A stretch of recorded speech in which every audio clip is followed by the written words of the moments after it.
Hello everyone and welcome back to another new album video. We are now on week 13 and this week we're taking a look at Confessions on a Dance Floor by Madonna.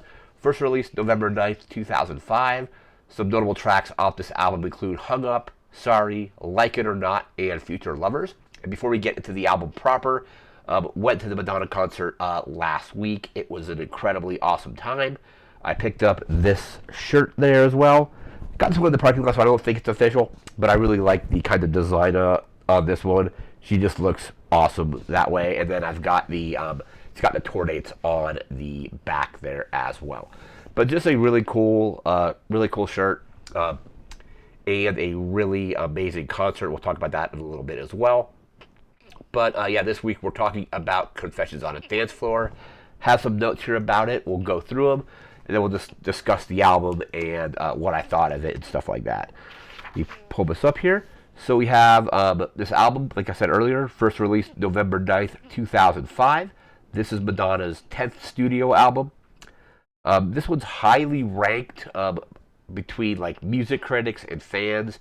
It usually shows up very highly on these lists. It's usually right below Ray of Light. Ray of Light is an incredible album. Probably overall my favorite album from her. I did a video for that album last year for my 1998 series.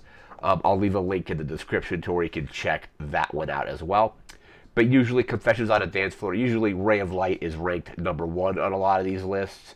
And then Confessions on a Dance Floor is usually ranked right below it. Sometimes it's maybe like third best ranked, but most of the lists I've seen have put it at the number 2 spot, right below or right behind Ray of Light.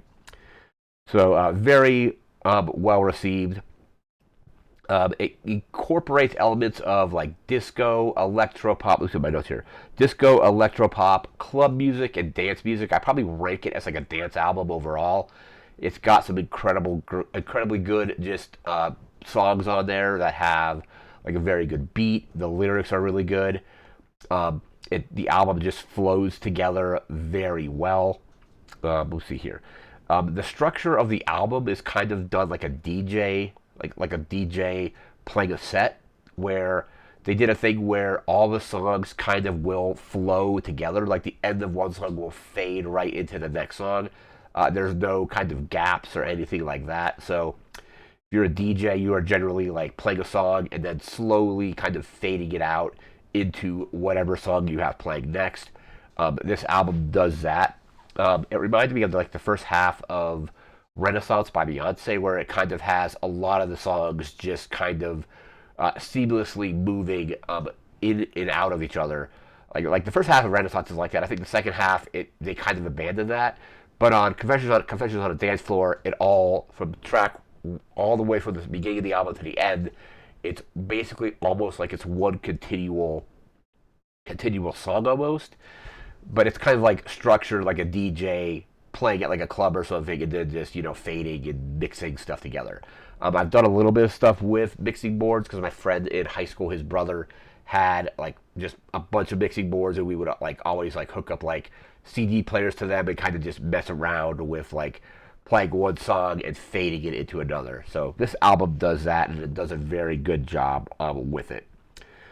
Let's see here. This is apparently a huge departure from her previous album, which was American Life. I haven't listened to all of American Life. I think I've heard maybe like a couple of like the singles released from it or something like that. It's very much different. I have an interesting quote here from Madonna about that album. Let me just pull that up really quick. Yeah, it's a very interesting quote about kind of the difference between American Life and Confessions on a Dance Floor. I could just pop that up. Be up there in just a second. All right, cool. So here's basically the development of the album and how it differs from the previous album.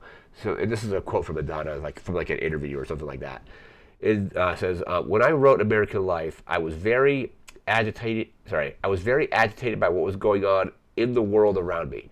I was angry. I had a lot to get off my chest. I made a lot of political statements, but now I feel that I just want to have fun. I want to dance. I want to feel buoyant, and I want to give other people the same feeling. There's a lot of madness in the world around us, and I want people to be happy. So American Life was described as being like very, I don't know exactly the word for it, but like a diatribe about just kind of like the state of the world, the state of the country, and all that kind of stuff. She was getting like very political at that time. So that kind of was reflected in that album, the previous one. And then this one is a lot more upbeat, even though I think that the album does kind of take a darker turn about toward the middle point. Like I mentioned earlier in the DJ set, kind of comment about the album is that it starts off with the kind of more cheery and upbeat songs, but some of the songs get a little bit darker toward the end, but they're not as like anger filled, if you want to call it that, as the stuff off her previous album. But yeah, then some of the tracks do get a little bit darker the further into the album you go, but it's by far not her darkest album or anything like that. Let's see, we have the quote there. Stuart Price was one of the people that like helped produce this, and this was recorded, I think, in like Europe at his home studio. Madonna spent a lot of time there recording the album, but he's kind of like one of the main collaborators on it. Some of the lyrics use bits and pieces from some of her previous song or previous work from older albums, which is kind of cool. It's got critically acclaimed and came out to pretty good reviews. We just pulled those reviews up, or those scores, I should say. Let's see here. So All Music gave it, looks like, a 3.5 out of 5. Entertainment Weekly gives it a B+. The Guardian gave it a 4 out of 5. LA Times gives it a 3 out of 4.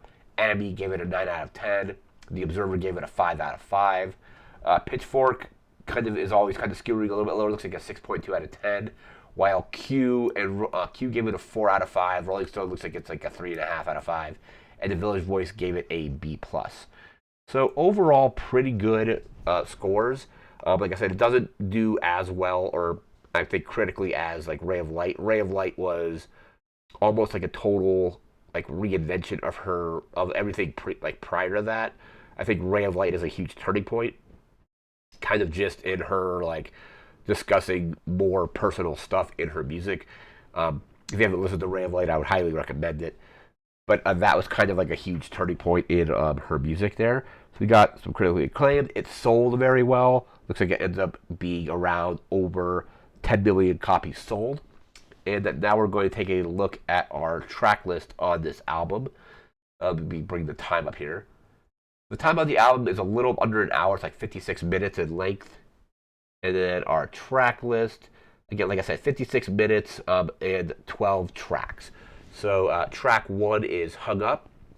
Track 2 is Get Together. Hung Up is incredibly good. One of my favorite tracks on the album. Again, track 2 is Get Together. Track 3 is Sorry, another one of the kind of better songs on the album, I think. Track 4 is Future Lovers. Track 5 is I Love New York. Track 6 is Let It Will Be. Track 7 is Forbidden Love. Track 8 is Jump. Track 9 is How High. Track 10 is Isaac. Track 11 is Push. And then track 12 is Like It or Not. So again, 12 tracks, a little under an hour. Looks like 56 minutes, 56 and a half minutes roughly on the album. But like I had never heard this album before. Like this is actually completely new to me. Like I think I heard Hung Up at the concert. And that was like one of the songs on that tour. But this one, like a lot of times on this series, I've chosen albums where I maybe know 1 or 2 songs off the album. This one was completely new to me, like entirely, and I really enjoyed it. It's just an incredible album. Would highly recommend checking it out. Again, I'll leave a link in the description to where you can check out the video I made for Ray of Light, because like Ray of Light and this are usually in like the top 2 spots for her albums. But that is going to do it for this video. We'll be back again in a week from now with a whole new album. Don't know exactly what that's going to be yet. And then we'll be doing these albums, this series, all the way until the end of the year. And then we'll probably do like a recap of like we did last year's series. We did like a recap of like what genres were represented and stuff like that. So, but that's going to do it for now. So remember to like, comment, share, subscribe. We'll see you next time. Thanks again for watching. Take care and have a good one. See ya.